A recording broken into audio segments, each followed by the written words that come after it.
Morena tātou. Good morning. Thank you for being here today to the Waiari Kaitiaki Advisory Group Hui on Wednesday the 9th of June. Two things, please turn off your mobile phones, and the meeting is going to be recorded and uploaded to TCC's website. If you're presenting in a public forum or at any time today, here's the microphone. You need to speak into the microphone, please. Can we make a point of issue at this time? Kei kona koe down? Only often. Yeah. I just want to make a point of issue that for me, in terms of your position as chairperson of this running this hui. However, I did reflect on your position as chairperson for this thing, only because of the fact that you are also a representative of Mokopuna Chia and Hei. And I didn't quite see where your position actually sat, but reading through some of the things that are on here in terms of positions, I'm quite happy because at this time, because as far as I'm aware, this is only an advisory group. So I was just like to point out that I did have an issue with it, and I still do. But as this is only an advisory group, yeah, I want to. I say it's okay. I just wanted to know that everybody know that, and that Darlene know that she is my cousin. She is my niece, and she also has a grouping on here as well. Okay? Tēnā kua katoa tūwhera mai I tā tātou hui ko. Tātou, karakia tātou, let us pray. Tui e runga, tui e raro, tui e roto, tui e wā. Tui e te here tangata, karonga te pō, karonga te ao. Nau mai te ihi, te wehi, te mana, te tapu. Ki roto paupau ki roto ki tēnei whare, ki roto I tēnei huihunga, ki roto I a mātou mo tēnei wā.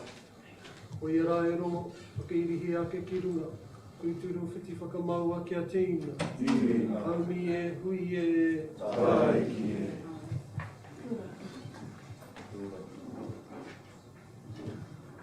I'd just like to call for apologies. Are there any further apologies? You have Gary Weber and also Gary Ellis.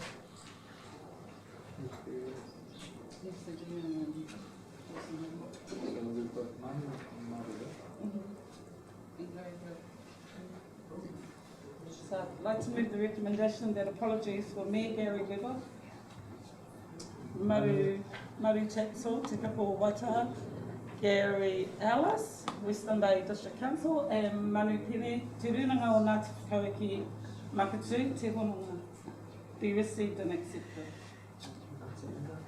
Secondara, ngā mahi.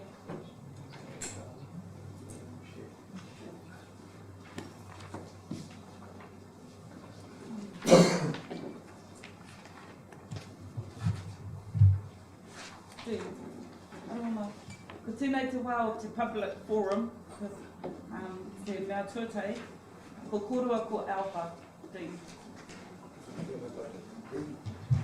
No mai. Mi mai ana ka kutu anu. Te matu kōrero mo te Pataka Kai project. So I'm Dean Flavel, and this is my cousin. Alva. Kia ora tātou.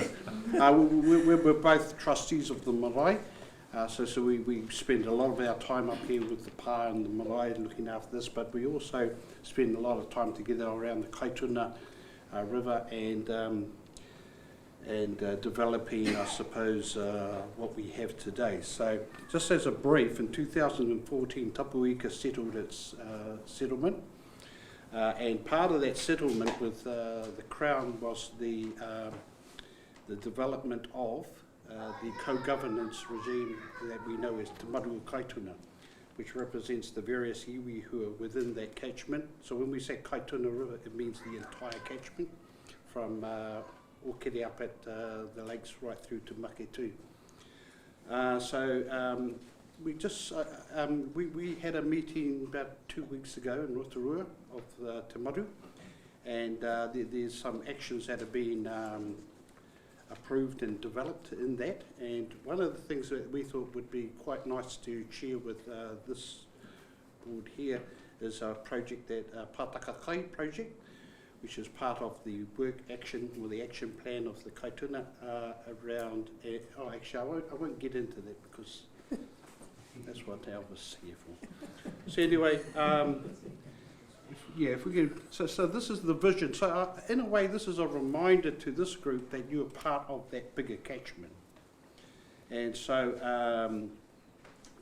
in the past, we've kind of had a couple of presentations from the group to Maru. Within that, we've been tracking along with the progress that you've been making on the Waiari and that project.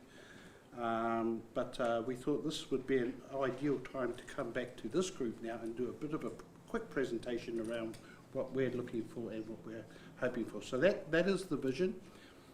Most of the councils, Western Bay, TCC, Rotorua Lakes and Regional Council, you're all members of this entity. Can I have the next slide, please? So these are the two objectives, I suppose, that I want to bring to the attention of this group here. Objective 1, the traditional and contemporary relationship that iwi and hapu have with the Kaituna River are provided for and recognised and protected. So when we say the river, again, the catchment, the entire catchment. Another objective, objective 2, is iwi-led projects which restore, protect and or enhance the Kaituna River are actively encouraged and promoted and supported by Te Maru Kaituna through its action plan. So we have that action plan. Can I next slide, please, David? So this is our 10-year action plan, which we approved 2 years ago. 2 years ago. So we're in the process of developing a number of these across the region. Western Bay Council have put their hand up, so that they've kind of said we're going to lead on this through the 10-year long-term plan. They've indicated which ones that they want to lead in as named.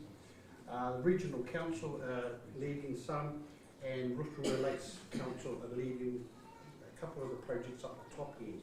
I suppose this is an opportunity to ask where TCC and you may look at these objectives and where they may want to lead in. So the two big projects, I suppose, for TCC's interest is the Waiari treatment plant, and secondly would be the Tulu, which is a progress as we think. So we're here today to pinpoint this one here, Project 9 Pātaka Kai project, and so as part of our team. So the last 6 months, Dean and I and a few others have been trying to scope a bit of a project. We wanted a project that's led by iwi, led by our 5 river iwi and associated hapu and whānau. We wanted it based on our kai awa. I mean, there's a reason why the Kaituna was called the Kaituna. And so part of it is around restoring and bringing back our plentiful kai, so tuna, and in some of our rivers and streams we'll have kakahi, freshwater mussels, koda, freshwater crayfish, and also inanga, particularly in the lower areas. So this is around bringing back having abundant kai and healthy kai too. And then the second part of this is this project is an opportunity to connect our people to their respective awa, because each of us have connections to different awa around the Kaituna River catchment, and so it's about having projects where we can restore our own areas. The way we're looking at doing this is for the work we want to do over the coming 2 years with the 5 river iwi is to answer 3 questions. Where did the kai used to be? Where are they now? And where do we want to restore habitats? Where do we want to focus our efforts? So some of the ways we'll do this, so for research, for where did they used to be, this will be a mix of things. So it's not just gathering all the monitoring that's been done to date, like the fish monitoring. We know there's been quite a bit done in the Waiari. Part of it's about interviewing our elders as well, interviewing our fishermen. We know there's a lot of knowledge contained within our own whānau. Just to know, you know, where did our tuna used to be, and then how does that compare to now? The second part is, where are they now? I want to, I've used this term, co-develop a kaioa monitoring plan. So typically, say, tuna monitoring plans are done using, I guess, mainstream science methods. I want to create a monitoring plan that uses mainstream science and our own mātauranga, our own ways of catching koura, our own ways of catching tuna, perhaps using the maramataka to guide when you might do monitoring. So I want to do something a little bit different for the Kaituna River catchment. So by co-developed, this means co-developed with our 5 river iwi and bringing in our science experts from Regional Council, NIWA and DOC as well. The second bit is kaioa monitoring. So I want our own people doing the monitoring as well. So this is part of it's around finding the right equipment and also doing some training so that our own people can do the monitoring in their own rivers. And then the third bit is developing some restoration plans. So what I'd love to say is that we're developing, we've got some projects around the entire catchment. I mean, for us, it'd be cool to have a kaioa habitat restoration down on the Waiari, to say the least. And I know around all the various marae would want to be doing the same. So part of it is around working at, well, what work do we need to do to restore these habitats? Who's going to do it and how are we going to do it? And the reason why I include restoration plans is this is what we use to get funding. So it's always, you know, that's our plan of attack that we give to funders, just to get the pūtea to do the work. That's always the case. So I mean, this is the idea of the project over the next couple of years. Bit of the challenge at the moment is, I mean, we're doing all this in our spare time, so it takes a while to find the funding sources and develop our plan of attack. But what we want to see with this is that, so part of the funding involves paying people to do this work. So what I'd love to see is whānau employed to be doing the monitoring, to be doing the research and the interviews, to be preparing these restoration plans. I'm going to need someone who can help with communications and engagement. So, I mean, if we're saying we want to do iwi-led projects, I think this is one of these examples where we want to be building our collective capability and getting our own whānau doing the work. Kia ora. So where are we at now? Communication, researchers. Yeah. And so one more slide. So where we're at now is we're still, although the project is, we've got its scope, so we know roughly what we want to do and how we want to do it. Always the case of finding the money. So I've put in a couple of funding applications with the District Council, with Te Waiora, that's the Freshwater Fisheries Fund, and I'm still finding more pūtea is probably the bottom line. But I think one thing we want to do is just start, you know, sharing this awesome project that we're wanting to do as a collective. So Kamata Papai, I suppose, does this group to help lead this type of project, especially in the Waiari catchment, the wider catchment. In a way, we've taken the approach that to monitor the modi of a waterway, monitor those things that live within the waterway. And if they are healthy, then the waterway must be healthy. But it needs to be sustainable for them as much as it is for us and for human extraction, I suppose, in regards to that. So it's a balance, I suppose, is what we're looking for. I suppose this is an opportunity to be involved. We will probably send this out to all our hapu within the wider catchment and iwi, but I think for the Waiari it seems important that we engage with you guys as the entity that advises into how this is working, I suppose. So, Mutu e Pate, any questions? Who currently monitors the kaituna? Monitors the kaituna for Ecological Monitoring. Is it the same company? Well, I think the regional council do it, Leeward does it, but what we're proposing is iwi and hapu should be looking at what that resource is. So it's about creating that entity, and so I suppose we've come up with a name for as a placeholder. Kaiawa is the name of a group that can be formed by iwi and hapu to look at how they want to, and as Alva mentioned, co-develop what that might look like. I mean, our history always talks about kai in the rivers and how that might be to the tupi, all those sorts of things. So if we're going to be sustainable into the future, we need to act now and come together. Is the message, I think. And how do we work collectively to ensure that kai awa and the kai wana is protected, not only for us, but more so for the future generations. So, ka matu kuri. Kia ora. Oh, very deep.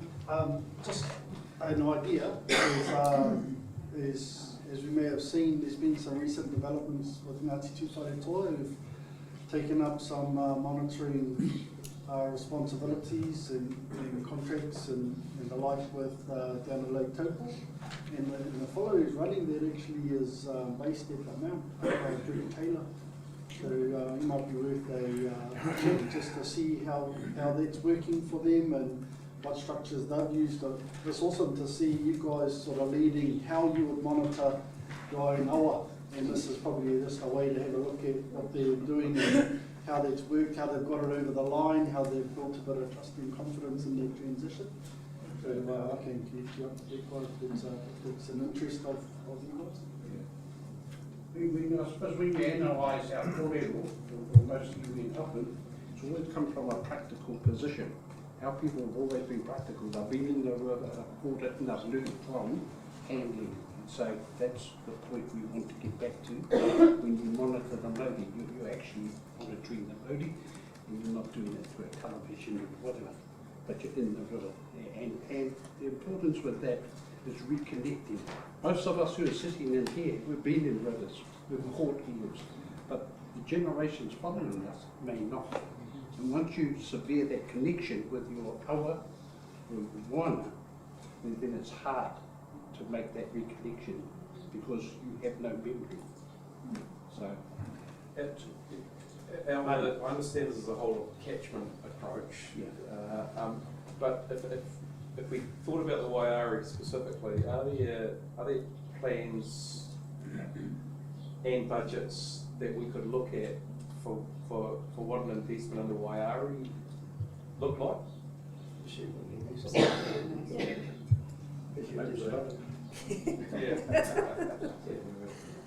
I think this is part of also what we're presenting here, is to be, I suppose, recognise that and identify whether it sits within the bigger project.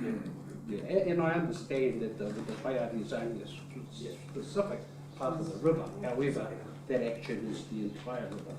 So, so I understand. I mean, your view is that it's part of it. I think ours would be too. Yeah. And the fact that we've got things happening from a construction and happening in the Waiari, I think we have a role in actually understanding what happens downstream as well. So you can't understand what that might look like for us in terms of an investment, given the fact that our commissioners are going to be considering budgets in the next couple of weeks.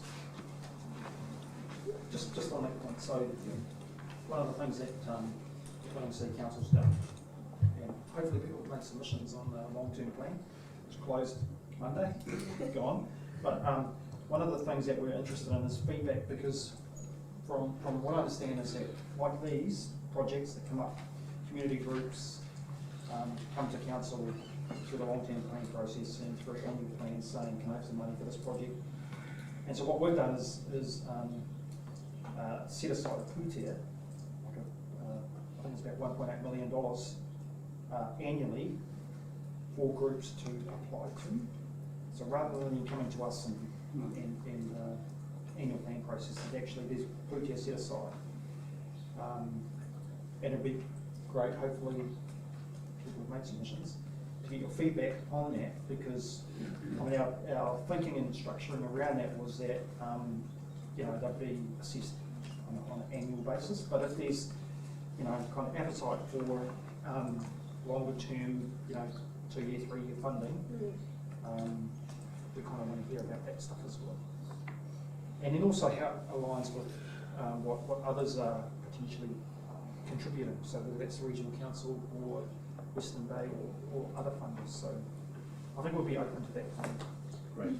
how TCC can support that. Yeah, I would have thought also as part of the resource consent there'd be a requirement for us to actively monitor what happens, but the thing is, how do we come together as part of this project so we're not doubling up? But yeah, we don't need to solve it now. It's about, it's about how do we work together? How do we co-design what the Waiari requires? You know, under our under the Makahae Authority, we have statutory acknowledgement of ours. Okay, so what we're trying to say here, and I don't support everything that you guys are putting forward, but under the statutory acknowledgement, for us, it's I think for us to be the main leader, main driver of what happens on our roads. So I guess for us, is we're asking them, the council, and we have a project that we want to put forward. Well, look more favourably and in favour of our application, and for those types of things, for those things that restoration of our, or even what Dean and Albert have put up here.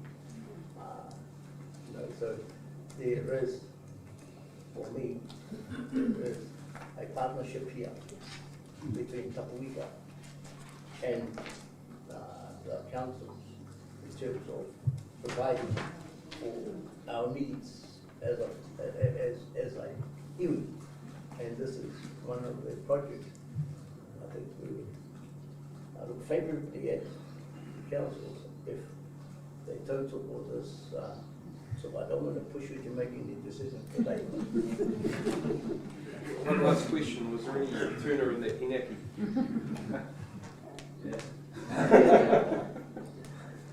Should be more than.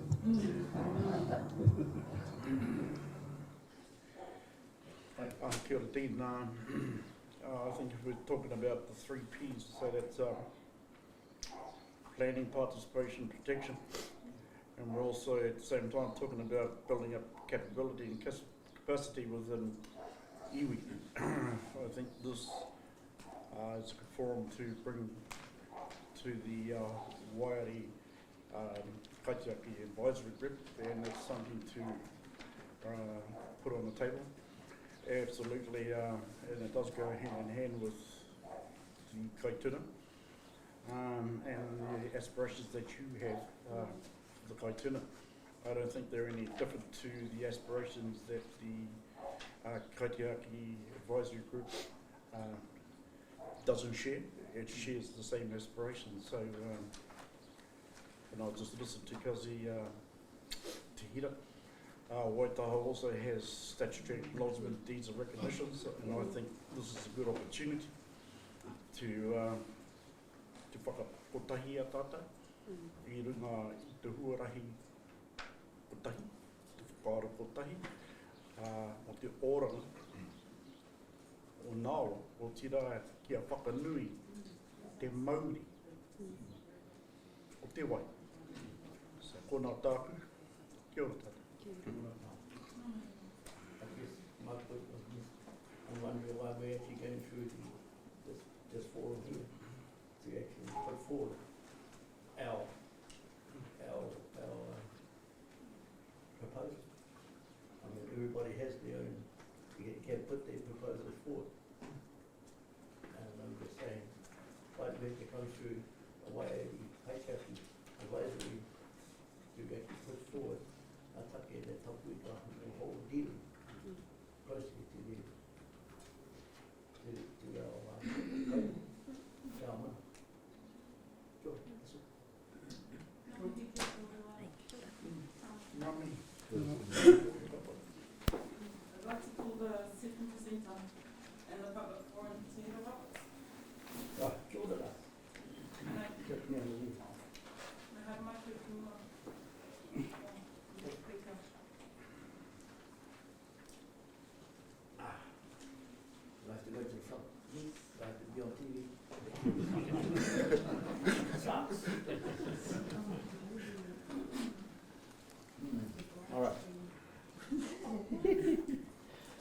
Kia ora rā tata. A mi ati kia koutou kua tā mai I tēnei ata hi whakarongo o māta nei kōrero tukuna mai ki a koutou mā. Anō reira, nā mi ati a tēnā koutou, a kia ora rā tātou katoa. Ana ko ai ahu, a ko tira hau, ko te tahi o uri o tātou nei tūpuna me ki mai a tapuika. Nō reira ko au I tū atu ki te tukuna wetahi o nā whakaaro o mōku. Nō reira tēnā koutou katoa. So, I guess I was looking at your Waiari Kaitiaki Advisory Group, and as I was reading through it, I took a couple of points that I wanted to actually, and it's probably been addressed, but one of the key ones that I wanted to look at was the role. And in here it says monitor and provide advice to Tauranga City Council, Western Bay District Council as the joint consent holders in relation to matters covered under Resource Consent 65637, being to take water from the Waiari stream for municipal supply. Okay. Scope. Consider and report, as you all can read, the scope. And one of the issues I had is this group reports to the Tauranga City Council Joint Governance Committee. However, if it is not in place, this group will report to the individual councils.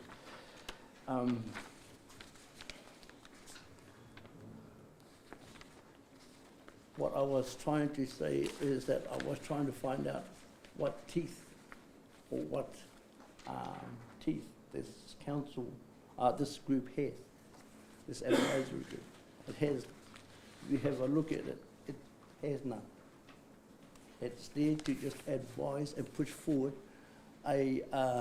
concerns of not only, I guess, Tapuika and Waitaha and Whakaue, or those ones that are on the river, but for all others as well. It is a place where not just Tapuika and White and all these groups that I mentioned have a forum to lay down their little grievances. Okay. So over the years, we fought like everybody, all other iwis. We fought from 2003 or earlier in the 1990s to try and get our hours where we can dictate or where we can have a huge say on our hours. Everybody's gone through that. All the iwis have gone through that. And I find it hard to come to a meeting and see those takes which we fought through with the Crown to get to be diminished to a point, or slowly being diminished. However, today is today, and I want to really highlight a point that I want to make about statutory acknowledgements and deed of settlement over the hours. We fought hard, Dean, and all of us came through those many years and fought hard to get that settlement through. What I do not like about this advisory group is that the two councils that are involved come, they take their information, and then they decide whether they want to do it or they don't. Okay. Whether they want to take our advice or take our advice or not. That's a pretty hard thing to get around. Okay. Because we're fighting for our mana. We are fighting for our mana of the awa. And we want certain things to happen on that hour. And I relate to our kōrero, one of our kōreros. We want free water to come to our homes from our awa. It's like the Joe Alley and have been arguing, I have been debating many of these years with the councils. And of course the council is obligated to your constituencies, which means there's others that will impact on your decision making. But the one thing with Tapuika, because he can get up and talk waita, but the one thing for Tapuika is that battle, we want our water be ours. We want free water for our people. And I think Joelle might have enlightened it a little bit at the last hui. So I'm not here I'm here to help add on to what Joelle and are doing for our people. I'm here to say, today, we fought hard for those rights to be listened to. And today, I don't think we've been listened to, or at this moment, because ultimately, whatever we say here, you can take on board and discard if you wish to. As simply as you can take and say, oh no, we don't really want that. And that hurts, because we need a forum where you can say something and it happens. And ask and straight up, is it going to happen? And then we can get an answer. But this forum doesn't provide for it. Okay, so and I thank you all for listening. Mi ati kia koutou te tepu. Mi ati kia koutou te whānau. Whakarongo ki tōna kōrero. I think you like to keep nice and short and to the point, I hope. Kia ora rā tata. Are there any questions for Tina?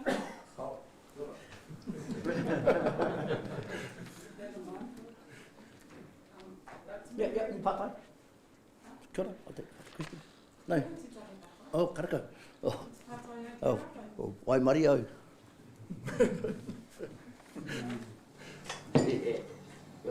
Nā mihi. Tira. Nā mihi kia koe I tū hei whakapāo I ngā kōrero o Tapuika. Ai, tēnā koe. Tēnā. I'd like to move a recommendation that the Waiari Kaitiaki Advisory Group receives the presentations from Dean Tēro, the Chair of Te Marae Kaitana, and Mr. Makahae, and also Mr. Tihiro. Can I call for a seconder, please? Joa. Thank you. There's no acceptance of late items. Number 5, 6, number 7, confirmation of minutes.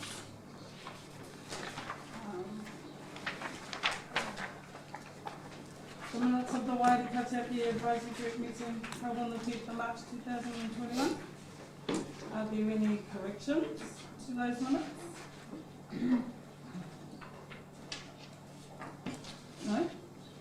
Can I call for a move and seconder to accept the minutes, please? Commissioner Wilson.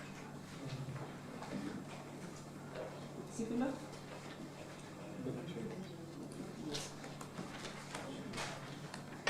That the minutes of the recommendation that the minutes of the Kaitiaki Group meeting held on the 10th of March 2021 be confirmed as true and correct. All those in favour say aye. Those against say no. Are there any abstentions? No? I declare the motion carried. Are there any conflicts of interest? No? Item number 9. Business. Thank you. Thank you, Coral.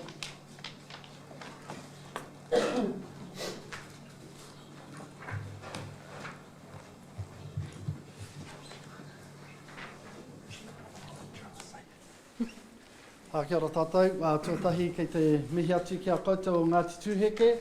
Ngā uri o Makahae, tēnei te mihi atu ki a koutou, o ti rā ki ngā Kaitiaki katoa o tō tātou awa o Waiari.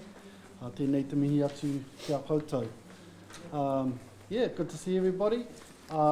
Just a little bit of background to this report is that we've had a couple of workshops, and I guess at the call of some of the whānau to reset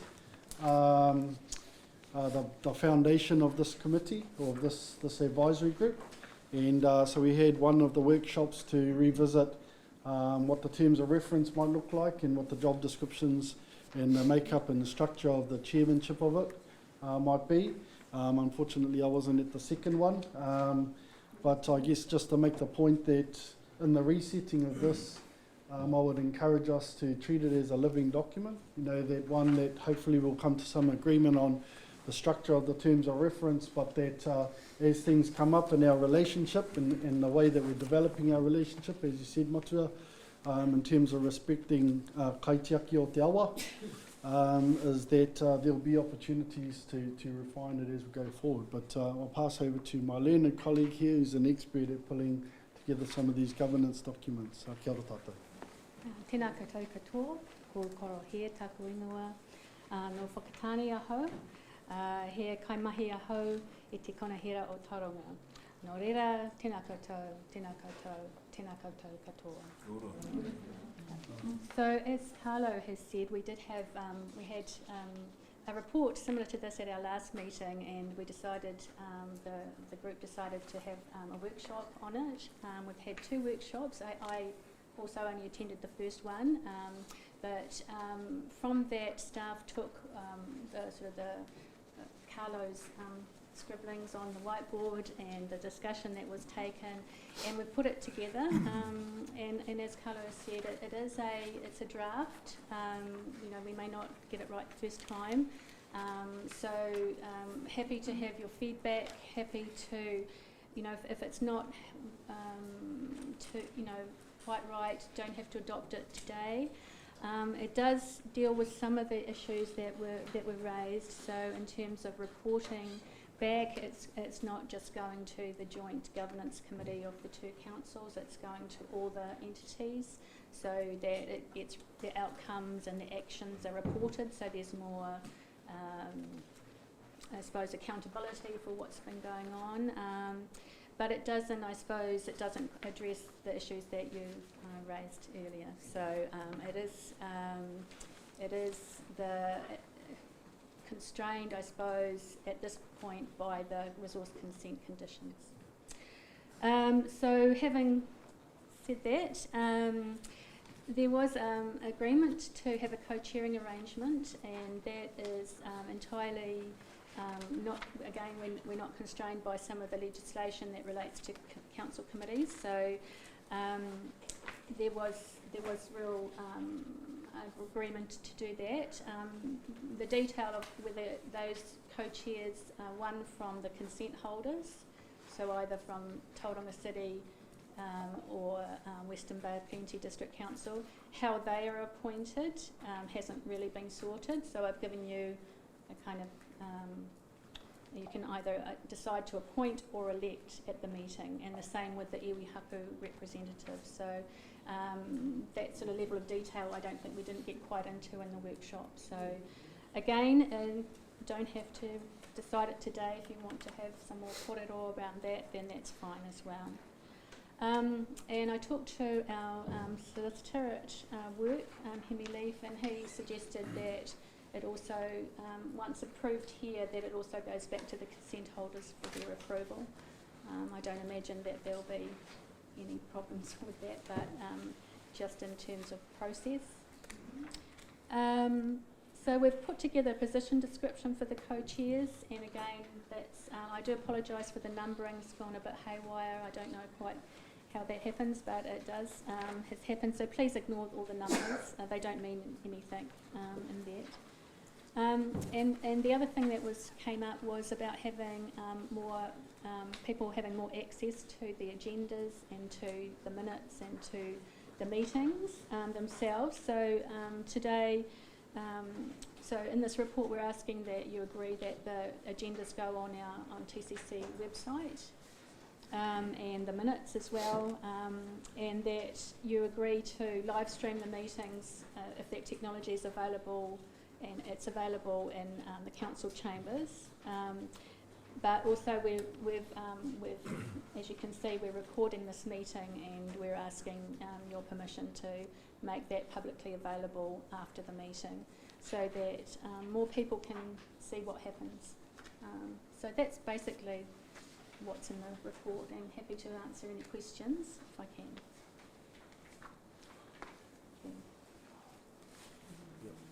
I've got a question. Yes. Thanks, Cora, for your mihi at the beginning there. Great to hear your te reo Māori.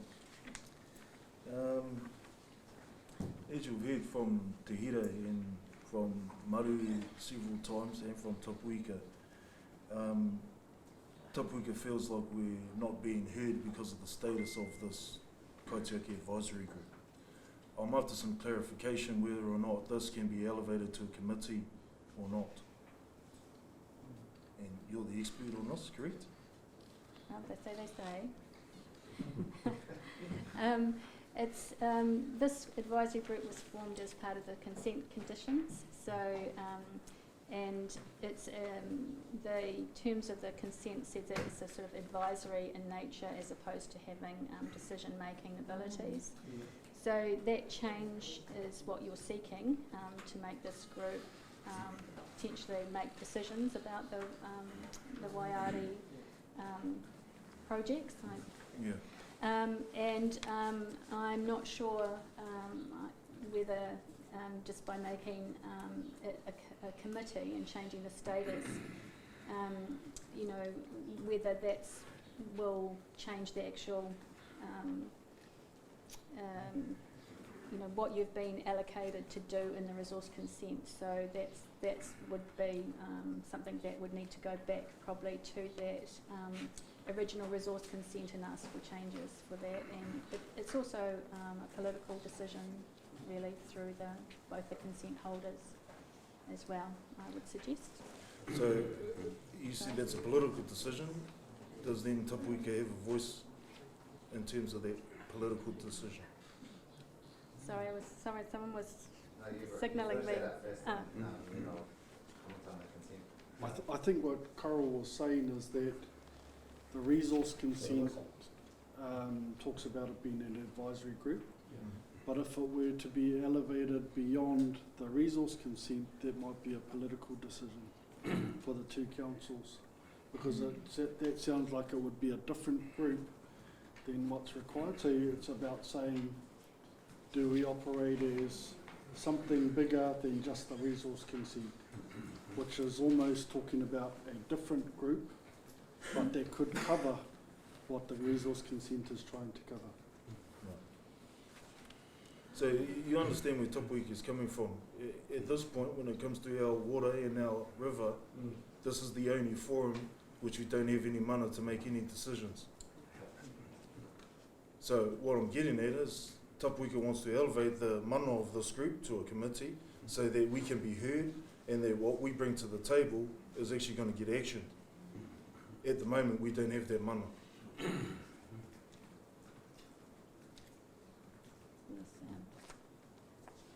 Well, do you want to answer this question before I ask mine? I just acknowledge it. There was a statement, I think. Was it a question? Cool. Yeah, I think it was a statement. Kia ora koutou. So it came up before, and Kazi Te Hira brought it up, and that had to do with the treaty settlements. The part of the treaty settlements, one mechanism or tool that was given to Tony Te Whenua was the statutory acknowledgement. Statutory acknowledgement guaranteed consultation between any government organisation over a particular piece of land to do with that area in terms of what we're talking about is Tapuika, the Waiari River. My understanding is that they also have a deed of recognition. So what I'm trying to lay out here in this forum is to elevate Waitaha and Tapuika in terms of roles and responsibilities, and elevating the legality of this advisory group is that councils really have to get their head around exactly what the treaty or the deed of settlement really means. Statutory acknowledgement, basically in terms of council processes, consultation. Deed of recognition in terms of deed of settlement means active protection of values and tikanga associated with that entity group who has deed of settlement. You have to make a proactive and take a proactive approach to make sure that those values are protected. It's not a consultation process, it's a proactive approach to make sure that Tapawika and their tikanga, their kōrero, their relationship to that river is protected. So while you might have legislation under the resource consent, deed of recognition supersedes it. It's taking tangata whenua now into a different realm of one of an equal partnership. So what I'm saying now is to the commissioners, to the councillors, you need to really go back to what the deed of settlement was, settled for Tapawika, over its rivers, to its coastal marine, and you need to do the same with Waiari, because we have treaty instruments that far supersede consultation process, which is a statutory acknowledgement. We have instruments in our deed of settlement that requires you to proactively protect our values, our tikanga, our association to our taonga. And I am talking about our rivers, our mountains, and our coastal marine. Regional Council, you have the same. You probably are the most affected. So it's time, Tauranga City Council, Western Bay District Council, Regional Council, come and sit with Tapawika, come and sit with Waitaha, have a look at the deed of settlement in terms of the protection mechanisms, the instruments and the tools that were signed off in deed of settlement. This is the problem here. You're hiding behind a resource consent, and it's stopping you from looking at the bigger picture in terms of what does treaty settlement look like. So this is what I'm putting forward to this committee, and this is where we should be going as equal partners. We are looking at a 35-year long-term plan, and to be sustainable, we need to be sitting at the table eye to eye. So I'm recommending that the three councils sit down with Tapawika, with Waitai, or in a combined forum to flesh out what their deed of settlement actually says, what your roles and responsibilities are in terms of those being handed down by central government to you. So I'm making that a motion. I want this to be moved forward for longevity of this group and to give us an equal footing in terms of sitting at the table with us, tangata whenua, and you, the three councils. That's what I'm putting forward on the table. Kia ora. Sure.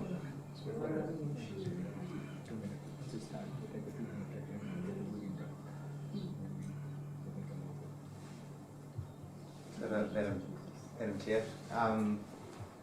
I think from the Regional Council's perspective, those conversations about partnership and co-decision making absolutely need to happen and are happening around the region.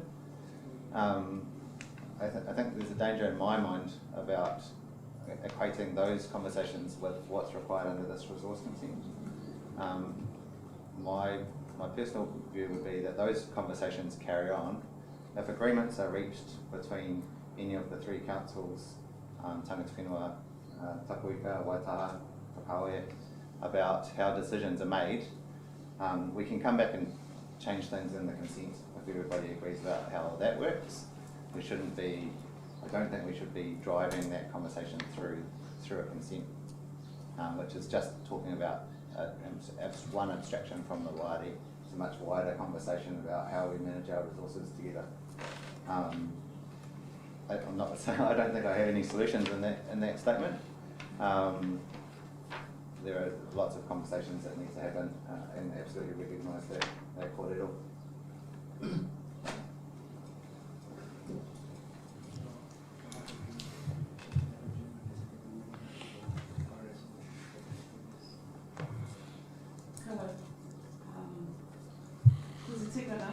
Me wātia mātia mo e rua miniti kia whakatika nā kōrero whare rau ko te wara. Mō tawa recommendation. Okay, a rātou. Me whakatā mo te wā poto, te whakarite i nā kūpū. Ko te wha? Me whakawāte? I'd just like to read out the motion that's been put before the committee. So the committee recommendation is moved by Whare o Tiriri Komene, Whare o Tiriri Rahiri Aroha mai, no Te Kapo Waitaha, and second by Joel Komene Tapuika Iwi Authority, that the Waiari Kaitiaki Advisory Group supports that three councils enter into discussions with Tapuika Iwi Authority and Te Kapo Waitaha regarding the status of the respective relationships in regards to the treaty settlements. Section part 2 of this motion is request an update on progress in the next Waiari Kaitiaki Advisory Group meeting. Is there any further discussion? I'd like to call a vote on this motion put before the committee, please. So all those in favour say aye. Aye. All those against say no. Motion, any abstentions? Motion carried.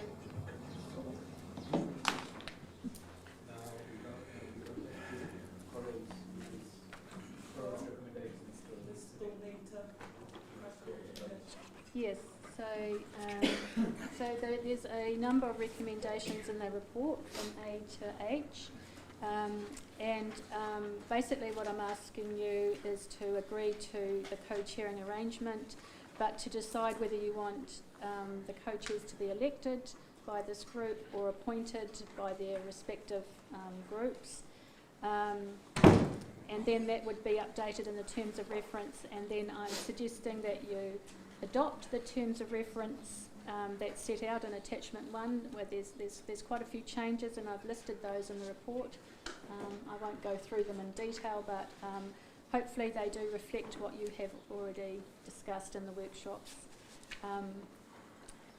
And then just also recommend to the consent holders that they be approved as well.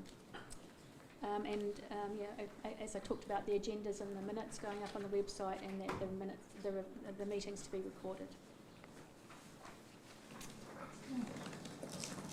Carol, just through you, Madam Chair, if that's okay.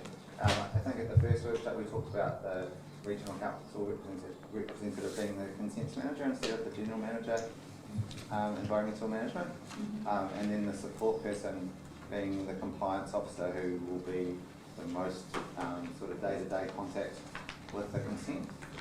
I think there was general agreement about that, so just wondering whether that can be updated.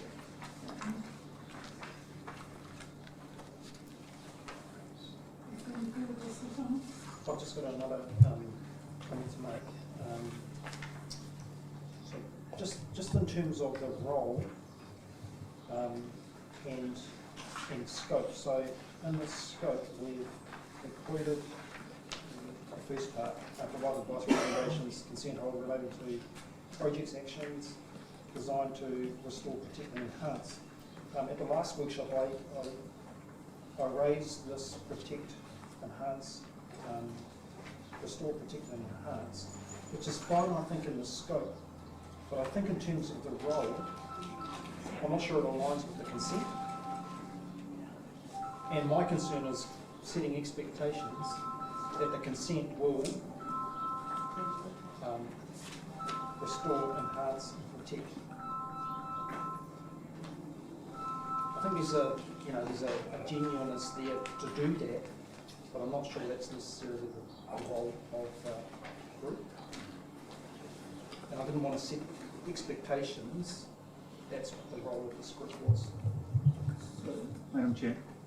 Yes. Well, I can explain where that's come from. So at the last workshop there was discussion about trying to align the terms of reference with that of Te Marae Okatuna. And so that particular piece has been pulled from Te Marae Okatuna in terms of reference, just why it's there. It shouldn't be, and obviously we can amendments with bring the members. Given you've just drawn that through, I'll withdraw my Kia ora. Those are 2 points that I brought up at the first workshop too, that these terms of reference align with Te Marae Kaituna, and that is the role of the group. E Kaitiaki tātou o tō mate awa. And I was quite clear that, hey, there was nothing in the role of the terms to reference role that said that, hey, we need to be there looking after the river, restoring it, returning it to its former glory. Koina. Is there an opportunity to actually reflect that back to the resource consent? So if the resource consent doesn't talk about doing that and the Kaitiaki role is about doing that, can it go back the other way to create the alignment rather than try to remove it? Because I remember that quarter all being a crux to the discussion about what is the purpose of this group, and if it's going to use the term Kaitiaki, then it would suggest these things need to be there, and by agreement you could push it back the other way to the resource consent. Yeah, right. I think we talked about that when Joel raised it at the first workshop.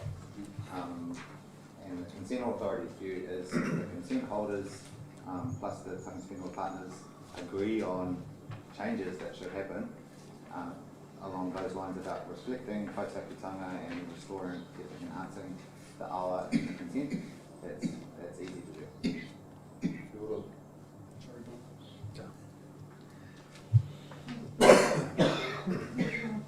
Thanks, Chair. And just following on from some of that discussion, at the last workshop, we also discussed about putting in the background area the reference to the Te Marae Kaituna. So, and I think that gives it some context then for the discussion that we've just had. So, which has a much broader role. Under role, also reporting back, and I think we talked about this at the workshop, is the reporting back to all of the partners, not just to the two consent holders. So I'd like to see that referenced in there. And as part of, and also providing recommendations to the River Authority, because there might be some matters that we can't consider or deal with, and we'll want to send them somewhere. So that ability to provide that and those recommendations to Marae Kaituna. And I think those are the only comments I had on the terms of reference. Just in response to you, Madam Chair, there is the reporting is directly under the scope. It talks about that they will report to its member entities key discussion points, outcomes and actions following each formal meeting of the advisory group. No.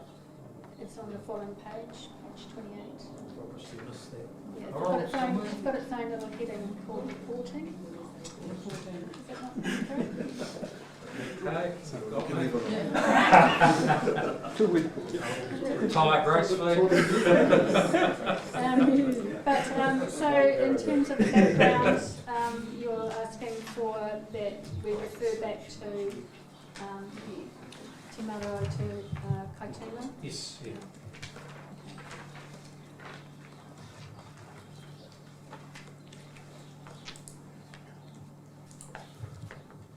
Any further discussion? Yeah, I'd just like a little bit of clarification, please, on point 8 of the recommendation, that's agreeing that in council chambers, meetings will be live streamed and recorded, and at venues like this, it will be recorded, and that all those recordings will be then made publicly available. I've got it. That's what it's meaning. Okay. Right. Thank you.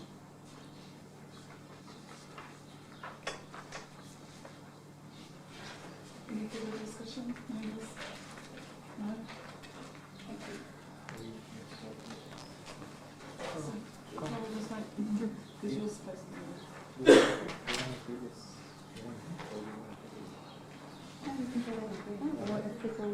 I mean, the main one is really that C one, Yes. decided that it's elected or appointed.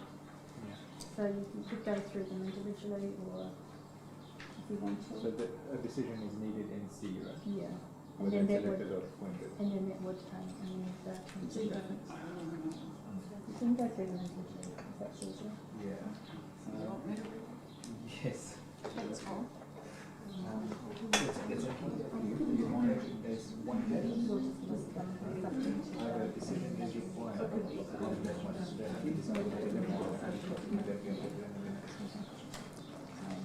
You could do, once you've done that, you do that the terms of reference, you do amendments that have just come through. So with the following amendments. And you still want me to read it? Yeah, for posterity for the camera. So So, just, sorry? what did you jot down? We're seeking a seconder on Coral's report. The recommendations are as follows: that the Waiari Kaitiaki Advisory Group 8 receives the report updated terms of reference and co-chairing option for the Waiari Kaitiaki Advisory Group. B, agrees to a co-chairing arrangement for the Waiari Kaitiaki Advisory Group. C, this one requires a decision. Considers how the co-chairs are to be selected, either elected or appointed, and include in this terms of reference and position description for the co-chairs. D, adopts the updated terms of reference for the Waiari Kaitiaki Advisory Group as set out in attachment 1, subject to the amendments on how co-chairs are to be selected. E, recommends that the consent holders, Tauranga City Council and Western Bay District Council, that the updated terms of reference for the Waiari Kaitiaki Advisory Group be approved. F, adopts the position description for the co-chairs as set out in attachment 2, subject to any amendments on how the co-chairs are to be selected. G, agrees to the agendas and minutes of the Waiari Kaitiaki Advisory Group being publicly available. And H, agrees to live stream or record meetings and make these recordings publicly available as soon as practical following the meeting. So Coral's moving this report, calling for a second. No, please. you move it. Oh, Yeah. sorry, I'll take that back. Acting Chair is moving these recommendations, calling for a seconder, please. Well, I think, Chair, we need to have a discussion and agree in terms of C, whether the co-chairs are going to be elected or appointed. Sorry, Councillor, Commissioner, we need a seconder to open for discussion. Kokoitera? Is that you? I'm happy to second it for the discussion to occur, but we've got to then come back to C. Yeah. So I'd like to open discussion on bullet point C. It's to consider how the co-chairs are to be selected or elected or appointed, and include this in the terms of reference and position description for the co-chairs. So, calling on each member, do you wish to speak to this vote on election or appointed? You can speak first and then go second. Just a question. So, in regards to the consent holder, consent holder could either elect or appoint. And then the same for the iwi members, they could either elect or appoint. Is that what? So I think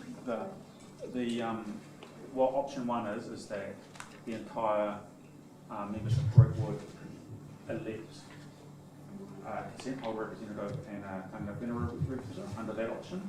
Under option 2, appointment, the consent holders would appoint their representative and the Waiari members would appoint their representative. So it's just that slight difference where the consent holders can't appoint some other one. Does that make sense?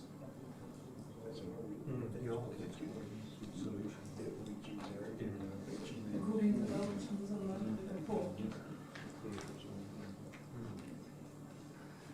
you want to go? Do you want me to start?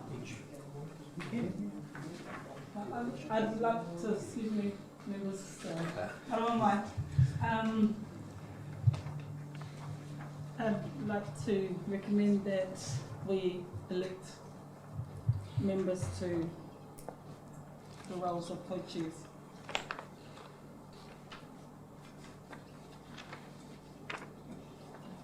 Does anybody else have any other point of view?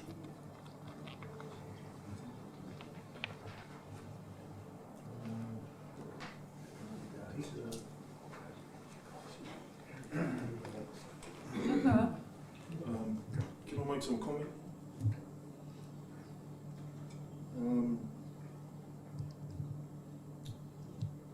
In terms of point A, G and H, the recommendations, Tapuika is happy with those.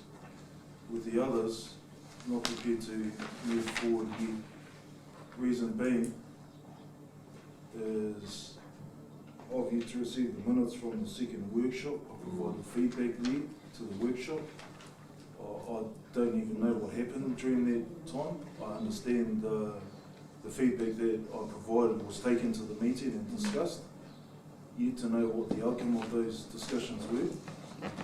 Second thing being, in the last minutes and on page 17 of your current agenda, there was comment made about the availability of information in a timely fashion.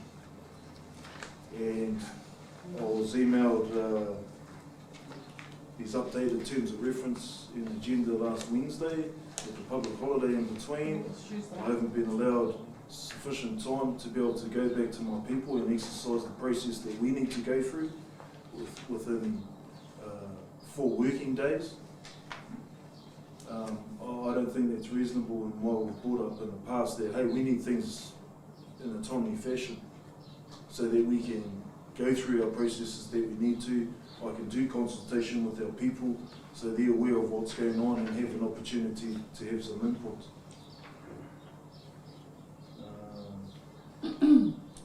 That's where Tapuika is at this point.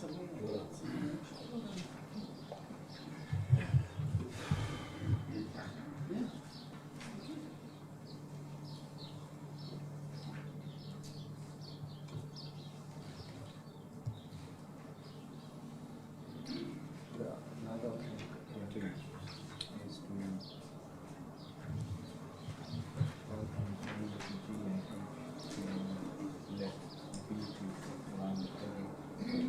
There's a consensus. Coral?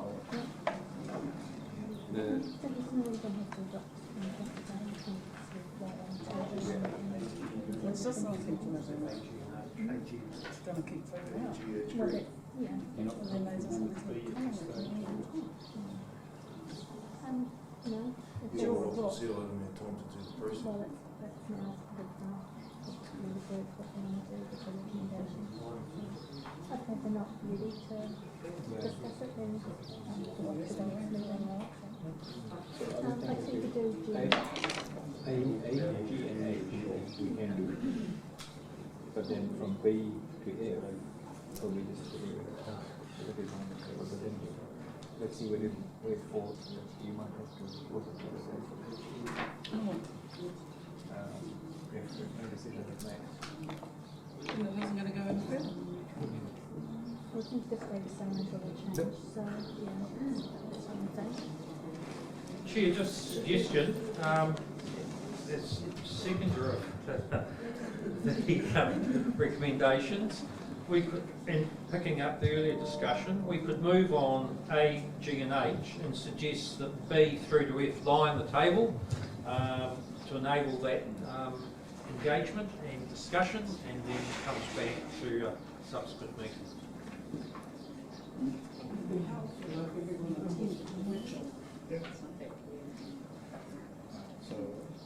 So the new recommendation is that the Waiari Kaitiaki Advisory Group receives A, G and H. And the recommendations B to F lie on the table by consensus for the next meeting. Okay. Is there any further discussions? Just another suggestion perhaps. These Kaitiaki forum happen every 3 months. Is there any reason why we can't get the minutes and the agendas out, say, a month before given there's quite a long time between meetings? Because we had 2 workshops, through you, we had 2 workshops. One was late in May, 26th I think it was. Not all the members arrived at the workshop, so it's really hard to workshop when no one's there. So putting it back on you, whānau, if you're going to be committed, arrive at the workshop. In response to that, I'm at the meeting today. I have a full-time job. I need to support my whānau first and foremost. There's only so much a rubber band can stretch, and my rubber band is stretched already. Ako I tērā. Mahana tangata no tapu ika ka tae te tae atu. Kei a koutou tērā. Kia ora. Thanks for being our chair. Ngā mihi. I'll just go over the thing, because my case, I didn't even know there was a Waiari Kaitiaki. Why I walked in that form. I didn't know that was it. So, what we're trying to do here is get some action on the co-chair, is that right? Yeah. And meetings and information that's needs to be, or that you say has been put out there and we need to act on. Yeah, and I just really don't know the whole process is a whole heap of, I think a whole heap of certainly we are obligated to do, and we don't have any push. We don't have any push unless we get any car behind it, because we just advise. Or are we just following some protocols of engagements or something like that? Well, I think the spirit of the workshops was to co-design this terms of reference. Yes. So I hear you in terms of where the teeth may lie, but I think, you know, in the way the last wee while has gone is to try and enable those teeth, whether they exist in a resource consent or not. So I think they've been held in really good spirit. I think all we've got here is a timing issue, and that's why my question was just, if there wasn't those workshops, it would be good, given that it's 3 monthly instead of 6 weekly, that we might be able to get them out earlier. But it's a fair enough question that we had a workshop and we haven't had that time, so it's been a week or so since the workshop happened, or actually more, nearly 2 weeks. And I think it's a fair enough request from our whānau via Joel to say he hasn't had time to consult on the outcomes of what he sees in the terms of reference. So my question was really just to see if there was an opportunity to create more time so that whānau can consult and have a clear steer to be able to bring to these committees, which I think the intervals here is very important.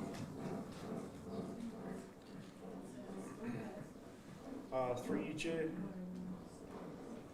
I agree with you in part when you're talking about being timely and turning up to the meetings when required. And hence I've come in here on behalf of Maru to fulfil that role. But people are busy, even I, both of us are busy at different times, so just conferring with what Carlo has just said as well. So we hear you, Carlo, and we hear you too, our Chair.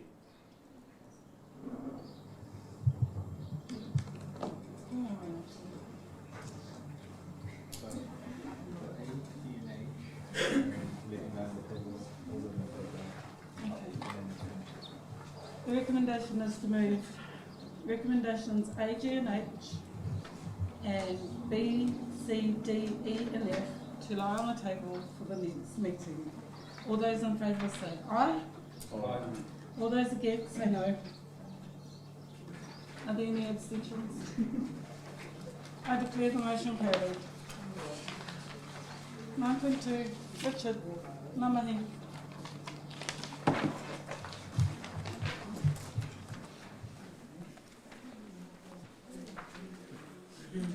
Tēnā koutou, kōrero konanga hou. Firstly, just like to draw members' attention to attachment error within the report. The Ecologist Health and Safety Plan was attached rather than the actual ecological plan, so I'd just like to take the opportunity to minute that the agenda that will become publicly available will be amended to make sure that we get the right information in there. Also have Karen Bennett here from Foresight. She'll in a moment provide a presentation on the most recent ecological report for you to have the opportunity to ask her questions about the findings there. So largely we'll look to take the project report as read, though I would like to draw your attention to some of the discussion around the Māori model and the quite recent initiative or proposal put forward by Dr. Kepa Morgan that we can turn the indicators that come out of the Māori model into something that is live and publicly available on TCC or the consent holders website.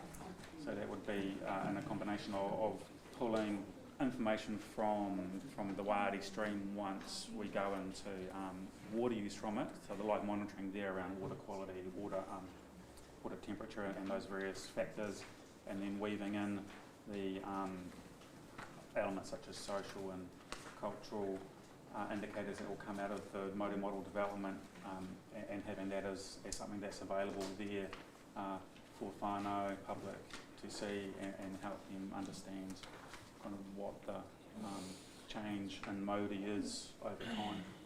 So that's just one particular point of interest out of this one and kind of recent developments that would be good to get some comment on if the members have any comment. Just about the Māori model. Point 5 there's a workshop in June. We've got a confirmed date for that.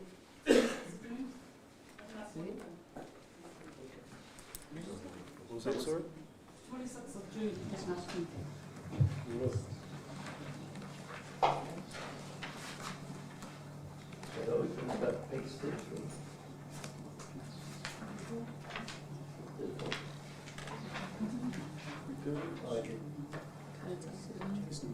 No other questions. I want to call on Karen to come up and provide her presentation on the ecological monitoring. Good.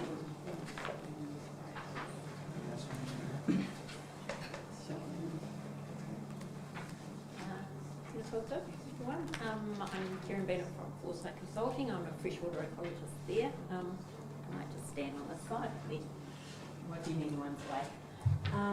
So I'll just talk about the monitoring we've done this year and what we've done sort of looking at the data set as well from over the last 7 or so years. So as you know, biological monitoring in the Waiari stream is required as a condition of the resource consent, and that consent is quite specific about what's required to be monitored, including macroinvertebrate communities, so the insects and bugs that are living in the stream, the fish, macrophytes, aquatic plants, and some basic water quality monitoring as well. It also specifies that there's 4 survey sites, so 1 each upstream and downstream of the water intake site, and then upstream and downstream of the wastewater treatment plant discharge site. So that way we can do a comparison of any effects of the water take on the immediate stream, and also any effects it might have on how the stream's reacting to the wastewater treatment plant discharge.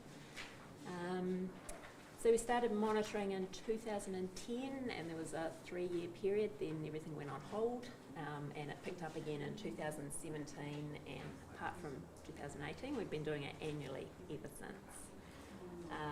And construction of the water treatment plant intake began in about 2018.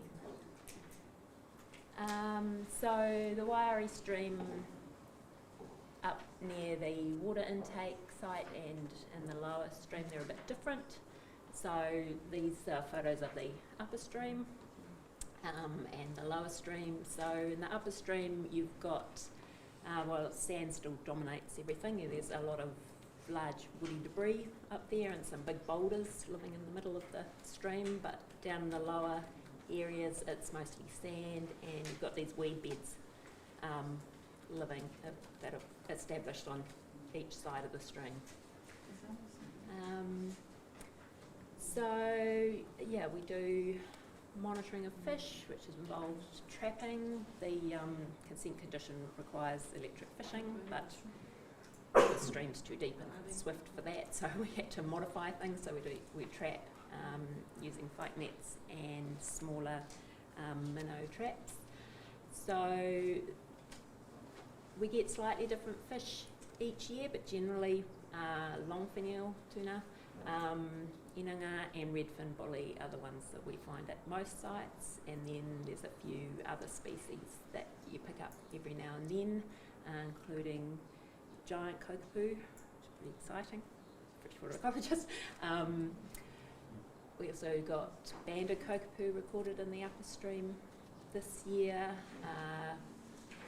caught the odd giant bully in the lower river, and there's also mullet and trout as well.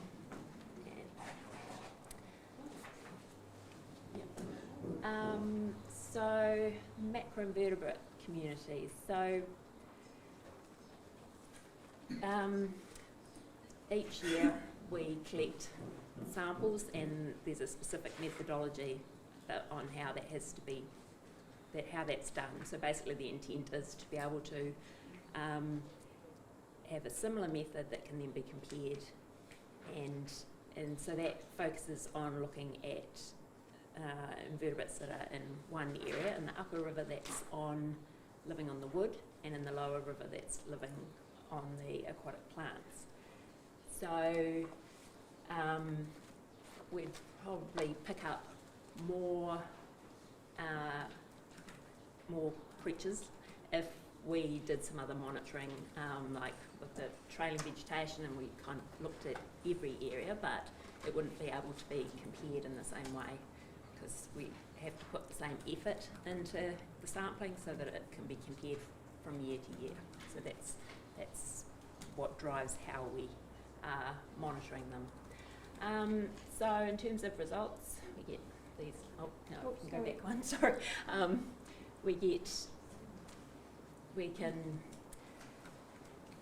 Macroinvertebrate communities are complex. So what we use is, there's a number of indices that tell us different things about the community.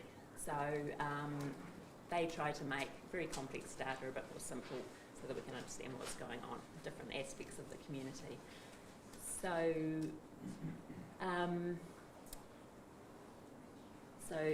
in there we've got the number of taxa, the number of different species that we're recording, something called the Macroinvertebrate Community Index, which looks at each insect has been, or each invertebrate has been assigned a score, so you get those that like living in nice clean water and those that are a lot more tolerant of degraded water, and they get scored 1 to 10.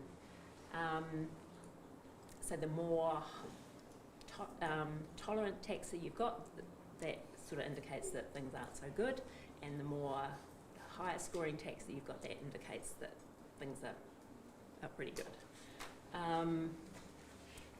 There's also EPT taxa, which are the insect larvae, and those tend to like nice water. So these are some of the things we look at. So what we've found is that there's a difference typically between the upper river around the intake point and the lower river around the wastewater treatment plant. But we're not seeing too many differences between the upstream and downstream in those situations. So this is what you tend to see in streams and rivers, is that in the upper stream you've got nicer conditions, and it changes as you go downstream with the influences that are going on in the catchment. So if it was all covered in bush, we might not see those differences, but with people living there and farming and things, you tend to get a change as it goes down the river. Next one, thank you. So this just kind of gives us a look. So we've got the upper river, this group of here, and then the lower river. So you can see that there's a lot of purple in the upper river, so that's true flies, which are little non-biting midges. There's lots of those there. And then in the lower river, on the aquatic plants, you've got more snails, which is the blue. So they dominate the community.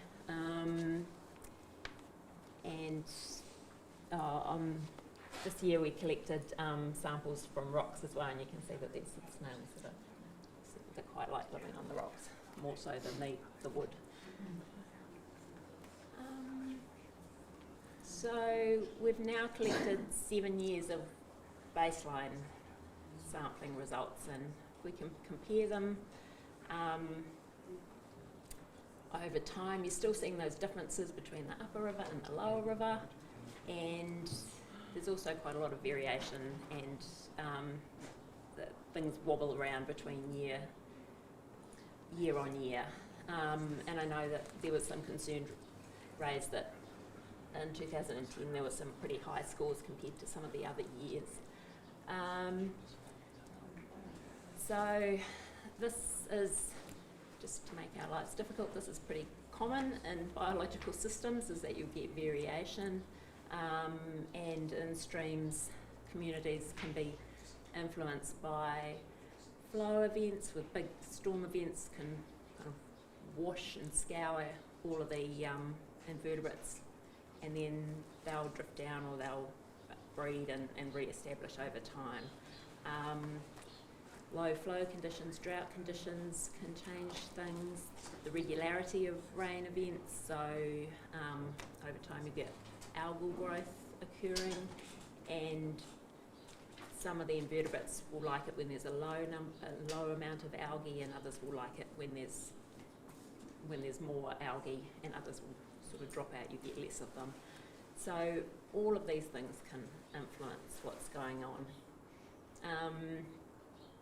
And I had gone back and had a look to see what had happened, and so in the second year of monitoring, which is the red, that there'd been a huge storm event with a couple of 100 mils of rain, and so we had to put off the monitoring that year and came back about a month later. and you can see that there's still signs that, you know, in the number of taxa, that was still down of what we've seen kind of previously. Same with the EPT taxa, it was down, well that was the number, so it's a portion of that.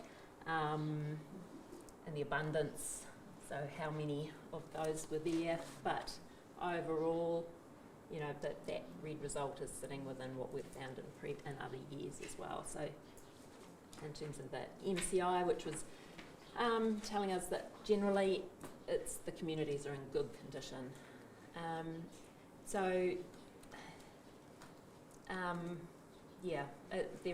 There is a lot of variation, but it is a natural feature of what we see in those communities.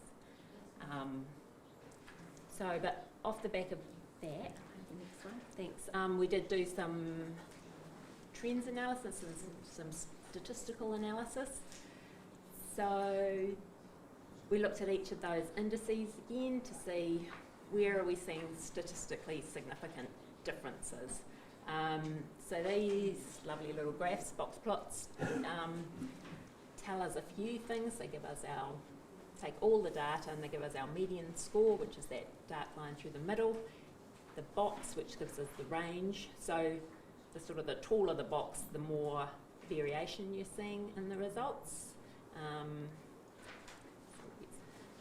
So here you're seeing more variation in the number of taxa in the upper stream, whereas in the lower stream you've got smaller boxes, so it's a bit more less variation. Generally what we saw as well is that the upper stream, the results were statistically tended to be statistically greater than what we were seeing in the lower stream, which is in line with what we observed in the graphs as well. And that's right, just go back. But between the samples upstream and downstream of the water take and the wastewater treatment plant, the ones upstream and downstream of them were pretty similar, except in a couple of cases. Okay, thanks. And so we did trends analysis as well. It's worth pointing out that this was done on a smaller data set than is normally recommended. It's normally 10 years of data. We've got 7 here. But we thought, yeah, worth it to see we could see if there were any impacts. And so what we did find is that there were some small but statistically significant trends in some of the indices. So the proportion of EPT at some of the sites were showing a negative trend, and the MCI in the upper stream was showing a negative trend, but there were some positive trends as well in the most upstream site, the quantitative MCI, which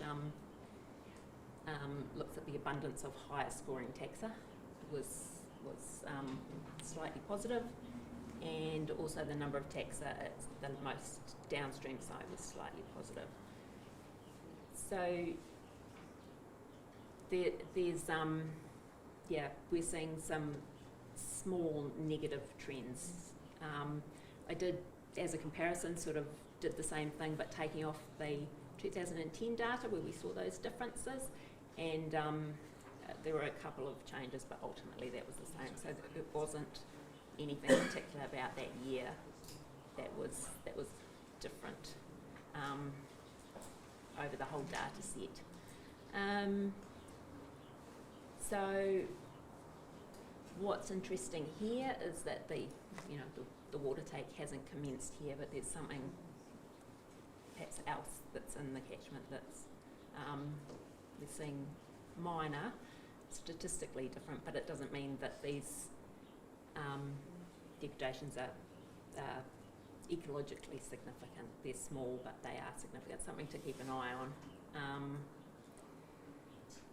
Normally, you might see negative trends occurring where there's changes in land use and discharges to streams. But I don't know that we've seen that sort of change occurring in the Waiari catchment over this period. So,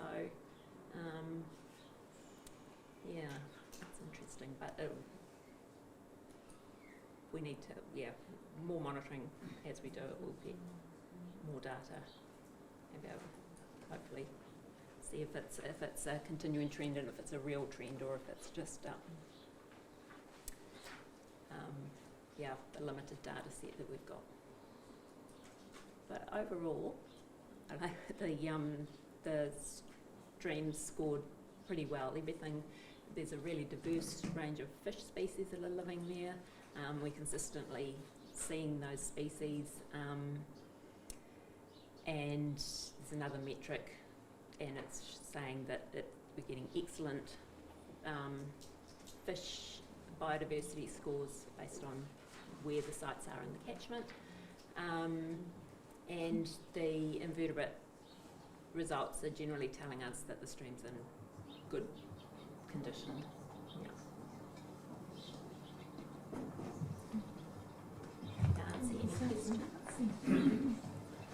Are there any questions for Kieran? Hi, apart from the black eel, silver, have you come across any of the native eel from the Waiari? It's a different colour, and it's, you probably think it's a snake, but it's actually an eel. Have you come across the native eel? Not that I recall sort of seeing anything different, no. Yeah, I think almost all the eel we've got are, the longfin, which are the fatter, squidgier eels, more chill ones, but I don't. So we used to catch inukis full of them. Yeah. Probably sorry now that we did, because what we're catching now is the black eel, which is the introduced species to the Waiari. The other question, you talked about the possible effects of what's happening on the land affecting into the river. So we're talking about horticultural activities, sprays run off into the rivers and stuff like that, possibly affecting the quality and the ecological environment of the habitat. Yeah, that's the potential, I guess. With it's mostly horticulture around there. I mean, that's intensification of land use. So changing from, say, sheep and beef to dairy farming, it means that tends to increase nutrient runoff and sediment runoff that can affect streams. With horticulture, it might be a change in the type of horticulture and chemicals that are being used. That's not normally so bad in terms of runoff, but if it was bad enough, it could affect the invertebrate communities. Thank you. I'm sure regional councils listen to this. Yeah, and I guess the monitoring that we do is basic water quality monitoring at the moment. I know that there's going to be a wider suite of water quality monitoring that will kick in when the water treatment plant starts. I mean, we're just looking at the sort of the key indicators, which is the oxygen levels and the water temperature, and pH and conductivity, which can be an indicator also of if there's high nutrient levels, and everything comes in a really, really good category, even as you move down the river. It's high, there's good water quality generally, but we don't have the monitoring we do. We don't have that information on sort of more detailed water quality things. But Thank you very much. Just got a couple of questions. So, kind of overall, terms of the trends, are you seeing anything changing significantly from all the monitoring that's been done? There's signs of statistically significant changes, but which means that there's enough variation that it's if you put a line through the data, you might see a downward line. But in terms of what we're seeing, results as indicators, it's not a massive sort of dip. You know, we're not seeing it dropping into and there's not that obvious drop between it being good to being, you know, heading towards poor or anything like that. It's a small shift,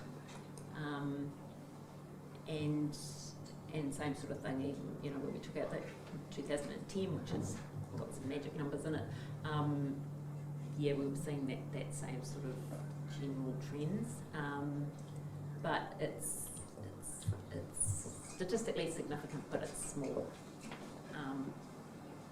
And just a follow-up question to that one. So, and it's probably a question for regional council. So, you know, we're collecting data now since 2010. Yeah. And so we can kind of, in terms of monitoring, but prior to that, did the regional council have any data around prior to 2010, just to kind of assess how things are? I don't think certainly not to the level of detail that has happened since 2010. There are some sporadic data points through that was in one of the reports that we talked about at the last meeting.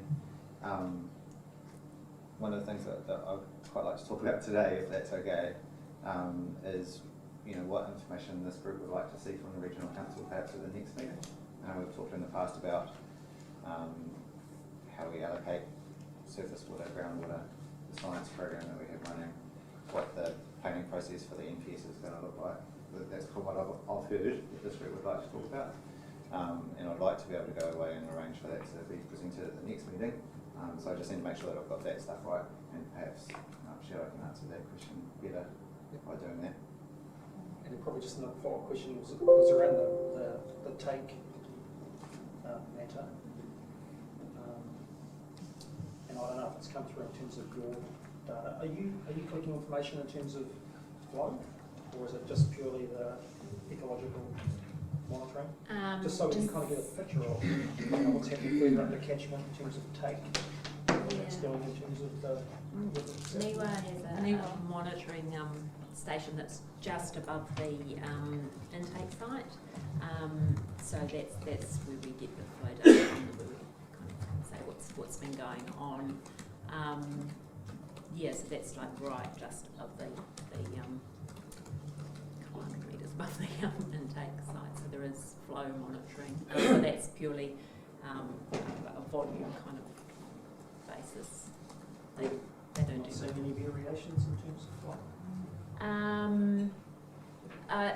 Well, I mean, you get natural variation in flow, like, but there's some great storm events where you see, you know, massive upswings in the flow that's going through there. I think there's a fair amount of water that comes down that stream at times, but it does. You then see it sort of settling back to its flow, but I think that's a long-term monitoring. I mean, that they've got that going a fair way back, so you could look at flow changes sort of over time to see if there's anything sort of changing in terms of the flow that's generally coming down that river stream. Yeah.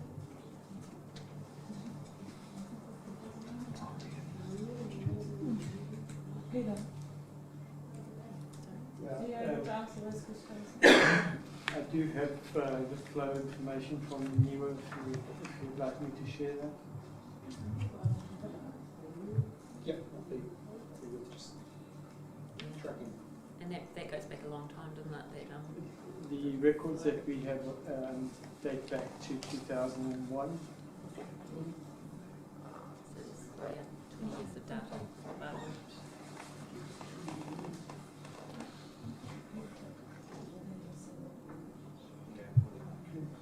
please.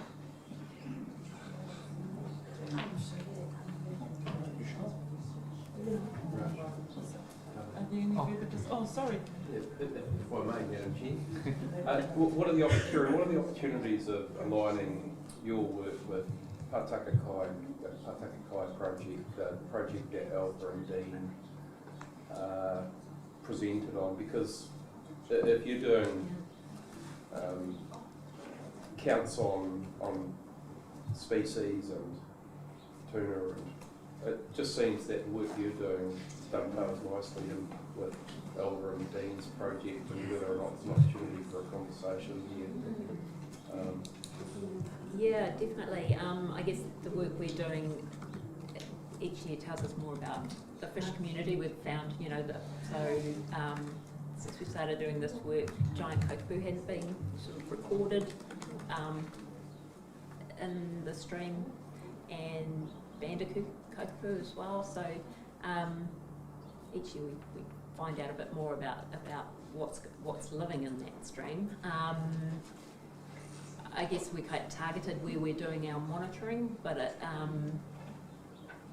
yeah, I mean, I think that there's a good opportunity there with perhaps using. So we've got Koura in the lower river. There's the opportunity to perhaps do some additional monitoring if there's interest in Koura populations using, say, tokora. So alternative methods of sampling that could be done. Yeah, so and same, looking at the tuna populations as well. There's no reason why that can't work in with the work we're doing. So definitely. Do you know whether Dean and Alpha are aware of the work? I was just chatting before actually, and talking about funding opportunities as well that I was aware of that might be useful, and some of the work that we've done previously as well in that sort of space as well, using things like tokora. So so I don't see any. Yeah, it'd be good to work on, it'd be an addition, I guess, to what's being done, but good opportunity. Wonder whether we don't capture that as an action. Just no, it's a conversation that can be had. Yeah.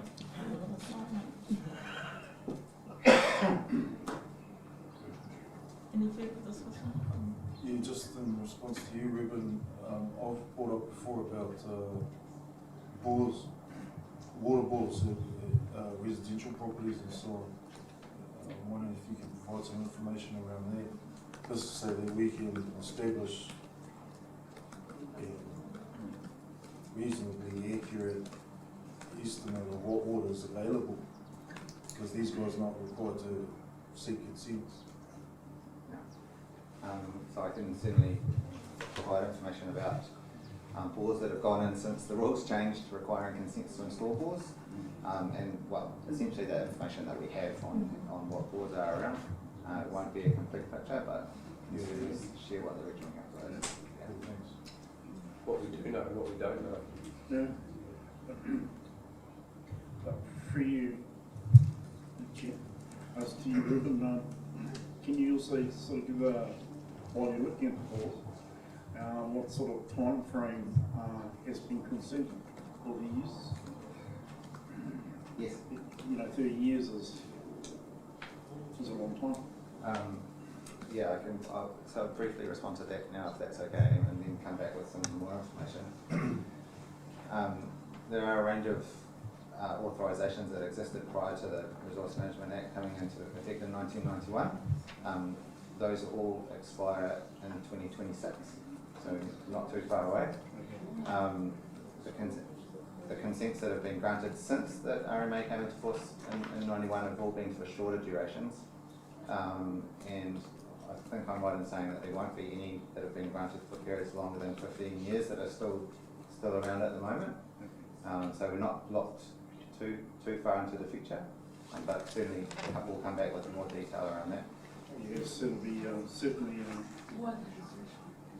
advantageous for Kaitiaki community. We'll start looking at the period of which a water bore was consented for, and the long-term ones are not irreparable in terms of health communities.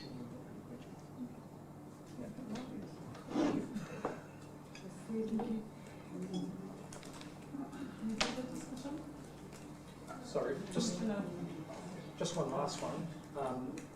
Thinking about the ecological monitoring, and I don't know if previous groups have discussed around opportunities for capacity building.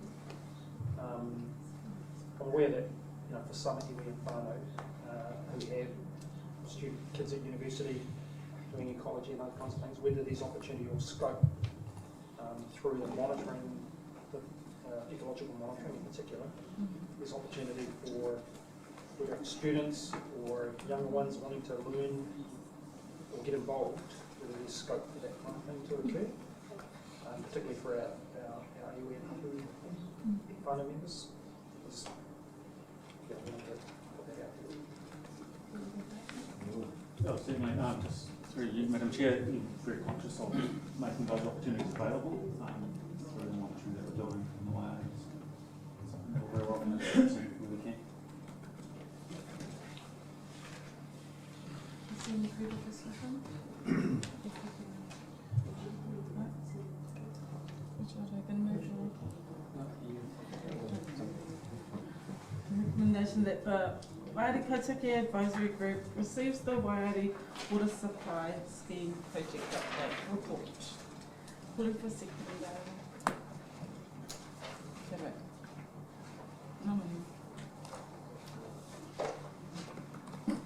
All those in favour say aye.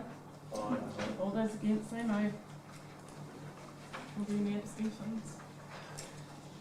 Okay, the motion carried. 9.3, Tapuki Iwi Authority. Ngā mahi Joanne. Kia ora. Go straight to the motions. Tapuika receives a percentage of the Western Bay and TCC Waiari water service, which is the tangata Tapuika iwi members in the Western Bay and Tauranga City Council region. And a review of the to increase the meeting fee for Tapuika and Tangata Whenua members of this Kaitiaki Advisory Group. Coming in the door, I've got this document put in front of me about the Tangata Whenua Remuneration Policy 2021. It's been adopted on 22nd of February this year. It tells me this should be applicable to us. I see in there's a meeting fee of $270 for Tangata Whenua representatives. That's an increase on what I was getting. Although, considering this is dated February, going back to our last meeting in March, didn't get there.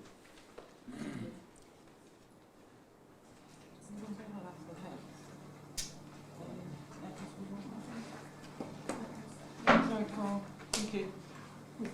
Thank you. Yes, it was adopted by the councils, and it should apply to all iwi and hapu representatives. If you didn't get it at the last one, we'll go back and have a look at that. So my apologies if that didn't happen. So. Good, thank you, Cora. Just to be clear too, in 5.1.4 it talks about a $150 fee per hour for, would that be applicable to the workshops that we held? Yes. The fee for when we ask you to come to workshops is the same as for meetings, so that would be. Yeah. All right, thank you. And for the last point there, the first point, sorry, about the water. I suppose the question is to all of the councils involved about how you're going to make this happen for Tapuika.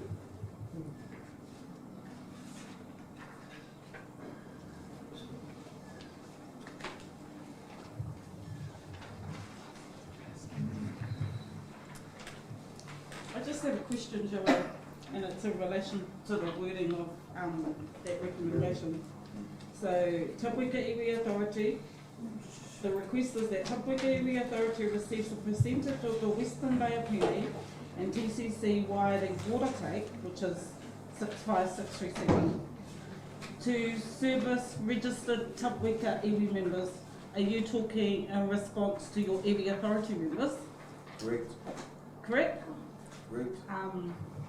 Then I'd like to request that open this up for discussion, because there are members of Tapuika Iwi who are not registered to Tapuika Iwi Authority. And how would Tapuika Iwi Authority deal with that? Just on that point too, when Joel, don't mind me taking that, is that the mandated body is the Tapuika Iwi Authority. That's the mandated body that acts on behalf of Tapuika. If you're not, Iwi Authority. If you're not registered with the Iwi Authority, then I don't know, you need to get yourself involved. We're mandated to represent all on any of these boards or any board or any meeting our knowledge or our thoughts. Yeah. On here, I'd just like to bring up one of them, is that I see there's the kapu o Waikaha, right? It was the area authority and the Tapuika area authority. On there, you also have, as iwi representatives, Mokopuna Tiahei and yourself, I say to that is I disagree with you as a representative, because going through the mandate for our Tapuika Area Authority, we are the mandated body that speaks on behalf of Tapuika in any of the of our police and our bodies that we got. You and the Mokopuna Tia Hey are a group outside of us, outside of our mandate. Yeah, mandate. We're mandated to speak on behalf of Tapuika, of what our representatives are. Your group is a group that I believe have come through a public forum and don't represent iwi. Are you then saying, Tehira, what you're saying is that the Mokopuna Tia Mehai has no uri? You have your own right to speak but what you in said a public was, forum, but you do not speak on our behalf of Tapuika. The authority does that. We're the mandated body. and for those members that are not members of Tapuika Iwi Authority, but are Tapuika Iwi, how would they benefit through this recommendation? I don't know. I'll agree with you that you should be following that up. Yeah, they will probably, or not.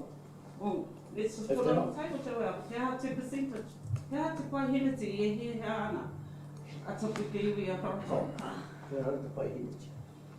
From the councillors, you mean? That's what you're asking? What percentage of the take? Is that what you're asking? Yeah, Tapuika Iwi Authority. Okay, so to address your first question, we would encourage you to become registered. Excuse me?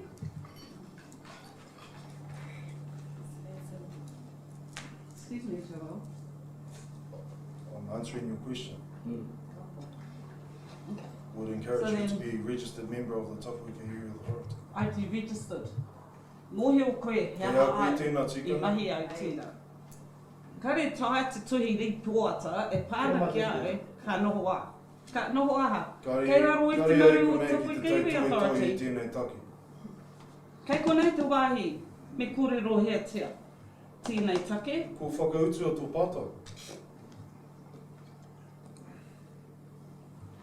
Engari, te wā, pēhea ngā marae, kei raro i te maingo o Tawarawa ko Rangiru, pēhea ngā marae. Pihia te whahina te hihi ana koe. Ara tēnei te wāhi e kōhia wene kōru. Me aha, me tai atu koe ki a nasi ko kōrero ai. The Tapuika Area Authority Trustees is currently updating hapu registrations. Oh my. Each of those trustees are responsible for the hapu.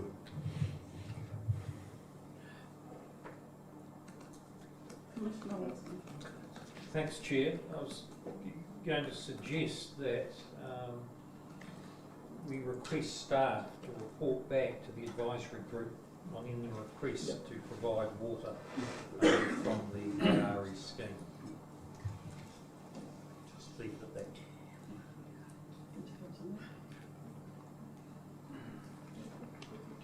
Through you. You have to put it through Joelle. Nana tēnei rei. Oh, okay. It has come up before in previous discussion where there's 25% residue left over, which has been land banked or water banked, whatever you want to call it. And I think a percentage of that was to come back towards Tapuika, Waitaha, and we couldn't work it out, so I thought it was going to go to all iwi. So I was putting it back on the table. We were talking about 25%, I thought we were talking about 250,000 litres or whatever. And 5% of that was compared to you.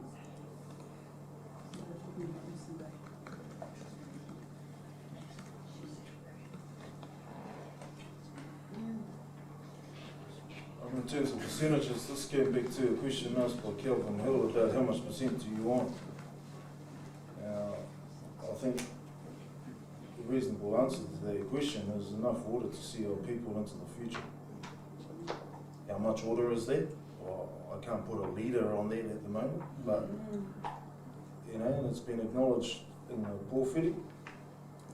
No mātou ki tēnā wai, no mātou ki tērā awa. It's our river, it's our water. It's been acknowledged on several occasions that it is ours. In saying that, we think it's fair. We think that this is a fair request.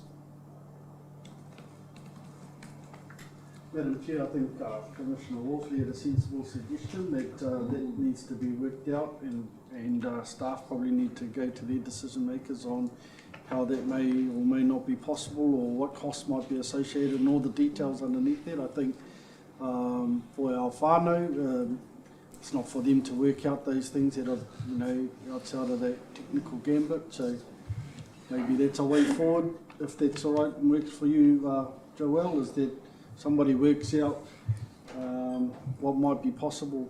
But I know it's not the first time that it's been tabled, and perhaps that's the content or can be the subject of a report that comes to the next hui that actually looks at that and enables some more informed discussion on it.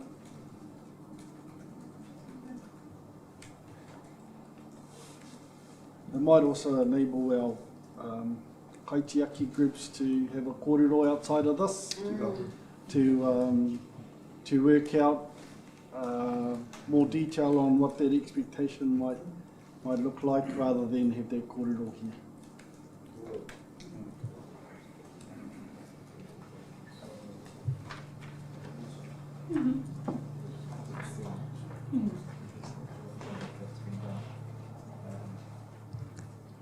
Did Corona answer the question? She did. Yeah, so it'll just be, so that's the, Okay. and again, this is Joel's Recommendation. to his report. Joelle, nāre tēnei.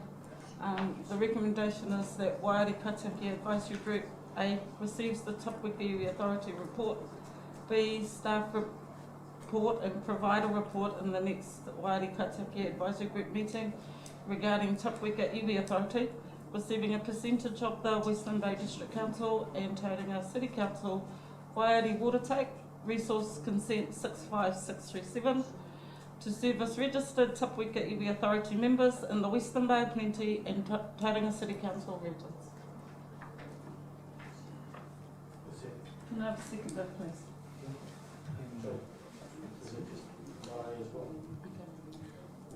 And in response to see Joel, I think Coral answered, so there was a review and the increase that occurred in terms of the meeting fee and the new fee being $270 per meeting.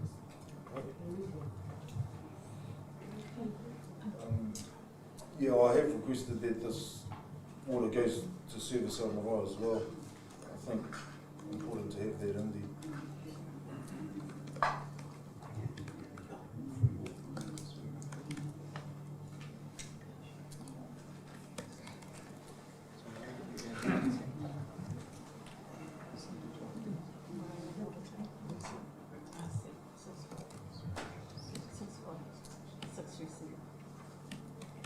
So to service registered communities as well as the Marae. And is this one? Oh, he.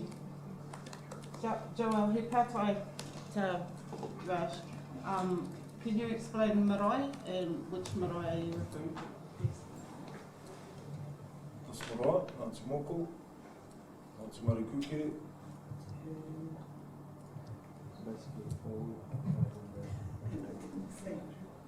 Basically, And Ngāti Kuri. so there's 4, right? Correct. 4. Oh, 5, sorry. 5. Tawake Pito, 4 Hapu, 5 Marae.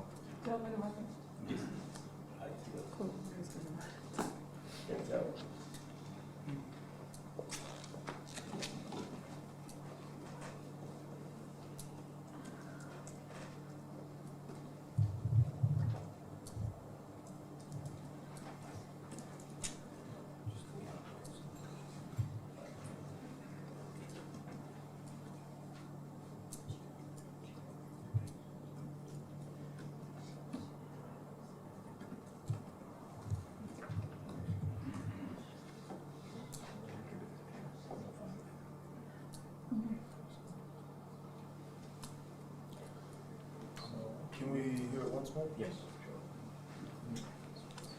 Okay. B, staff provide a report in the next Waiari Kaitiaki Advisory Group meeting regarding Tapuika Iwi Authority receiving a percentage of the Western Bay District Council and Tauranga City Council Waiari water take consent 65637 to service registered Tapuika Iwi Authority members and Te Wakapito Marae, Makahae Marae, Ngāti Moko, Ngāti Marikukere and Ngāti Kuri. In the Western, I think this needs to get in the Western Bay, Plenty and TCC regions, because that referred to the EV members. No. Okay, just so we get the wording right. Can we add in there, please? And tēnei ngata I tō hiri Te Mata. Ngā uri o Tapuika registered members and Ngā uri o Tapuika.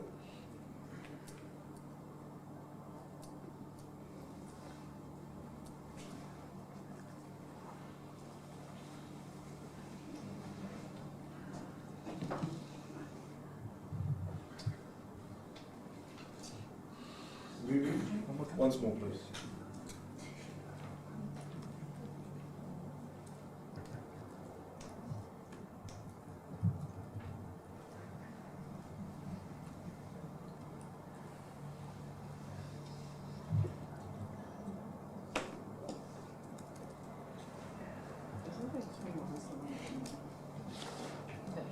Do we have to stipulate at no cost?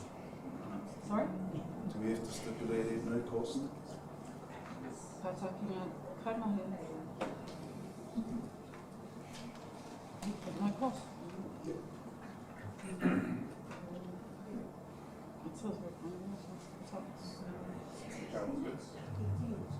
so where would you like that inserted, Joel? Well, at the start would be good.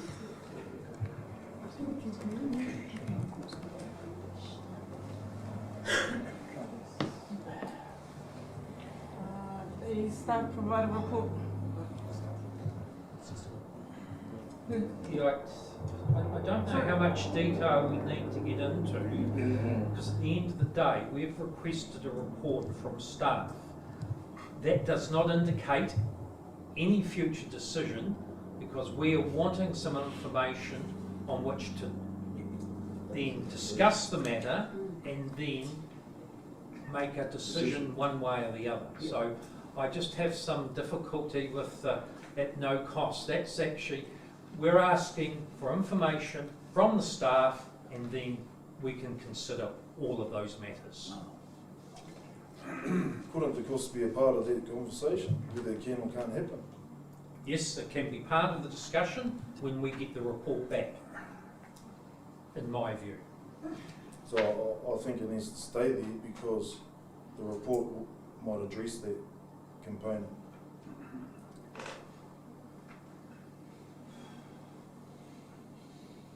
Well, I just have some difficulty putting that parameter on the resolution until we've got the report back. Because that might, we're wanting all of the options and all of the information from staff. Of which, no doubt, Joel, that will be an option that will get presented.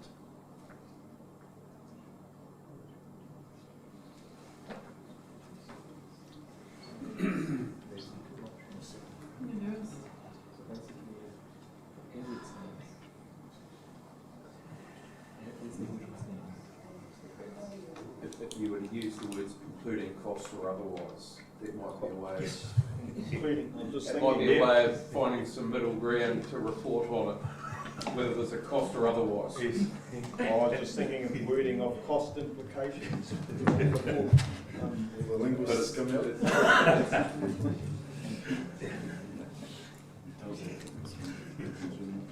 Raj will come up with something.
Joel,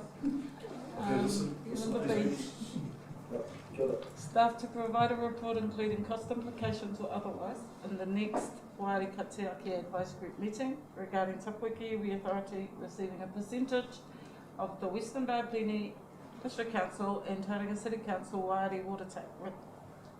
Resource Consent 65637.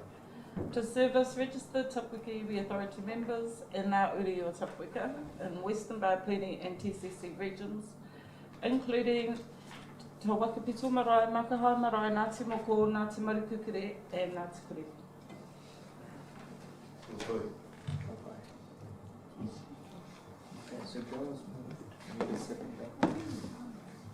Can I have a seconder for Joel's recommendation, please? All those in favour say aye. Aye. Those against say no. Any abstentions? No. I declare the motion carried.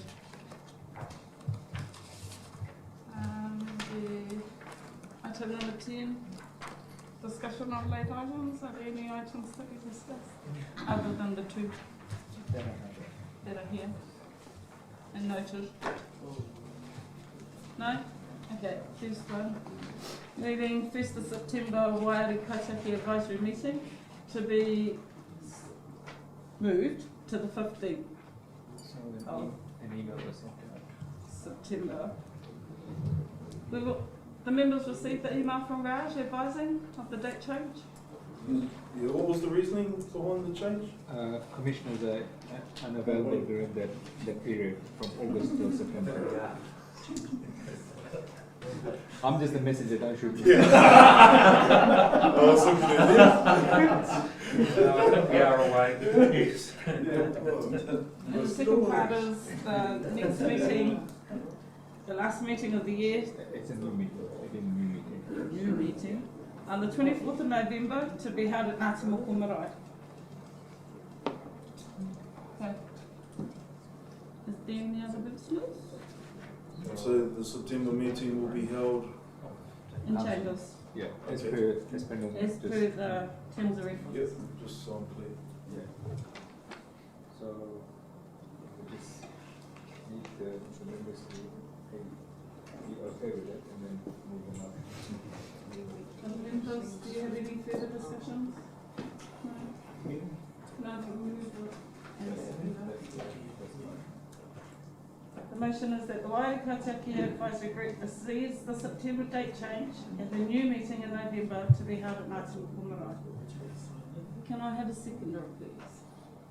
Shadrach Ross. All those in favour say aye. Aye. Those against say no. Are there any abstentions? I declare the motion carried. Ko mutu tamata kuri. Nā mihi kia kaitai tai a tinana mai te kōrero e pāna ki tēnei take nui mā tātou ko te wāri. I mua i tā mātou whakamutinga. Ako Mare.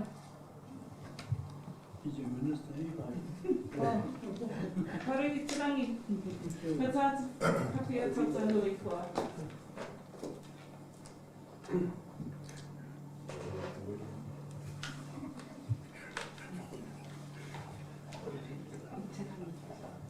Tēnā tātou e te whana. Tēnā koutou. Ngā mema o ngā kaunihira, ko tai mai i runga tēnei rā, te kōrero, ka whiti kōrero, e pāna ki o tātou awa, a te o Waiari. Nā re mihi ana ki o koutou, miharo, o koutou haerenga mai, ki raro i o tātou tūnui, o te o tātou whare e tūnei, reira mihi ana ki o koutou. Anō reira tēnei te mihi atu ki o koutou, e te iwi, e te whānau, e kui mā, e kuroma, rea tēnā koutou, tēnā tātou katoa. Anō reira ka uri tō tātou kanohi ki te atua, ki noi tahi tātou, hei whakakapi tō tātou hui, o reira kia nui tātou. E te atua tēnei mātou, tēnoi whakamoemi te whakawheta e tūnei ki a koe. Mo tō mahi pai, mo tō mahi aroha ki a mātou, i roto e tēnei hui huinga, tēnei tā mātou whakamoemi te ki a koe, e te atua, whakarungu mai ki tō mātou inoi, te tō mātou kōrero, tuko mai tā manaakitanga ki runga, i roto tō mātou kōrero, tō mātou moimoia, tō mātou tumanako. Rea te atua, ko koe te atua e ora nei, e mana nei au punanga i ngā wā katoa, tēnei tā mātou whakamoeme te ki a koe i runga te ngoa tāu tama, tō mātou kai whakaori hukarai. Āmene. Kia tau, kia tātou katoa, te ata whai o tō tātou ariki o i hukarai. Me te aroha o te atua, me te whiwhinga tahitanga ki te wairua tapu, ake. Amen. Kia ora.